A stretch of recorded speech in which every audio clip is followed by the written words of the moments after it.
Hello everybody, so I'm currently filming with a new camera, which got me thinking, you don't know what I use to make my videos and stuff. So while I'm talking to the new camera, I'm going to show you all the other stuff that I use to make my content, because for people out there who are starting videos, maybe it'll help you. So this is everything. I think I'll start with the stuff that I use for like vlogging, for handheld stuff, because then I can use that stuff to show you everything else, right? The first thing I'm using for my daily vlogs is my Samsung Galaxy S7, which is weird because it's a phone, primarily, not a camera, but for me, it's the best camera I've found on a phone.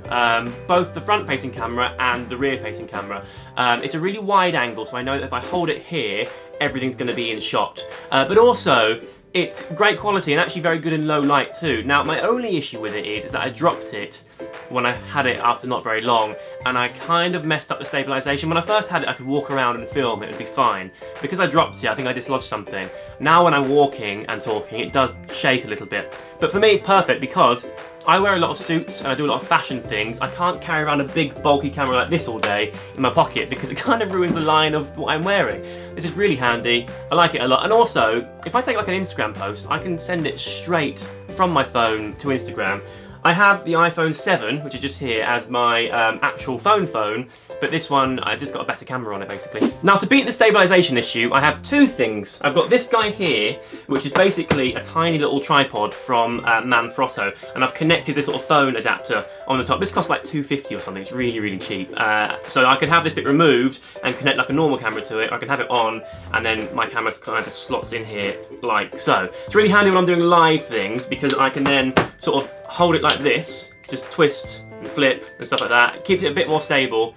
And the reason I like this is because I have this guy here, which I'm going to tell you about in a second, which I also use for kind of stabilization and stuff, but it doesn't play well with live. And now YouTube are doing live stuff, I want to be using it more. By the way, I'll put links to everything down below, so if you're interested in, you know, looking at anything, you can do. I'll try to find the cheapest links I can, but, you know, shop around, you might be able to find it cheaper. This little setup here is the DJI Osmo Mobile, and I love it. It's so cool. Now, I've got two parts here. This is the actual handle, which is really cool, and I've got this kind of tripod type thing, which I love for time lapses. If I'm doing something, I can set this down and I can extend it like so. It extends quite long. I can then tell the Osmo thing to track my face. Basically, my phone goes into it, and I can press buttons on it. It can do face tracking mode, and I can talk to it, and it will follow me around. Or I can set it up to do a time lapse. If I'm doing a workout or something, I can do my thing, do a time lapse, and it will just kind of follow what I'm up to. It's very clever, but also I can remove this and I can attach my phone like so. Now, I'll turn it on and show you what it does. So what you need is the DJI app. Press the app there, then turn this on. Check this out when I turn it on. Huh? That's cool, right? Connect. When you first get it, you need to connect it. It takes a few seconds, but there you go, I'm connected now. So I can have it on selfie mode like this, and I can be talking to it, and essentially, as you can see, it's got like 3 axes, which stops it from, you know, being really wobbly and stuff, and it works really, really well. I've had a passenger use this while I've been driving around a track in a really fast car, and the footage looks brilliant. So it's really cool if you're walking around and trying to get sexy shots. Also, I can triple tap this button here, 1, 2, 3, and it turns to non-selfie mode. Now you can't see what I'm filming here because basically I've got lights looking in, it looks a bit ugly, but I love this. It does make the whole thing a bit chunkier, but you get some brilliant shots with it. And to get this stuff with a phone is genius. Next up, I will show you my big boy camera. Now this is actually my old big boy camera. I got a new one yesterday, which I'm going to show you as well. This is called the Samsung A7, and I have been using it for 2, maybe 3 years. I absolutely love it. It's a full frame camera, which basically means it takes loads of information in. With it being full frame, it is a bit more expensive. But it's done me really, really well. It has a flip screen, but annoyingly you can't flip it up, so I can't be looking at the screen whilst I'm filming, so I've got a separate screen I'll show you in a second. It's a really, really lovely camera. My only reason I upgraded is because the new one is much better at autofocusing. If I put my hand here, the camera should focus quite quickly, and I remove it and it snaps back to me. This one's a bit old now, so when I'm talking to the camera, if I've got it on autofocus, sometimes it will focus behind me, sometimes it'll be on my face, sometimes it'll focus on something else. The one I've got now is called the A7R2, so basically it's just an upgrade better autofocus. So now this is kind of a spare camera slash a camera that I use for my blog photos. Now I've got 3 lenses that I can kind of switch between the 2. That's another reason why I got the same camera, just upper level, so I can use my same lenses. The one I've attached to this one is 24mm, so it's kind of quite wide-ish, but it's a 1.8 aperture, which means that I can focus on my face and have the background really nice and blurry, which is great for blog photos. And also, I would usually use it for videos like this, but because I need to be quite wide here and show all this stuff, I've got a different lens on that one, which is I think the 16 to 35. This one here's a 35mm, but it goes to 2.8, so it's kind of in between the 2-ish and not quite as wide. Check this guy out. This is a little ring light. Basically what I can do is connect my camera to this, so if I'm doing things that I need to be quite mobile for, or if I'm quite close to the camera, I can just have this one light instead of loads of others. And it's quite nice because it lights the middle of the screen, so my face, and everything else is a bit kind of moody and dark. And check out how bright it goes. Wait, ready? That's quite low, and then when you crank it right up, honestly, if I've got the camera here, I can't even look at it, it goes so bright, so I usually have it quite low, like this. And it's quite nice because if you look closely into my eyeballs when I'm using it, you get nice little rings on the eyes. Super sexy lighting for portrait stuff. It is kind of hard work.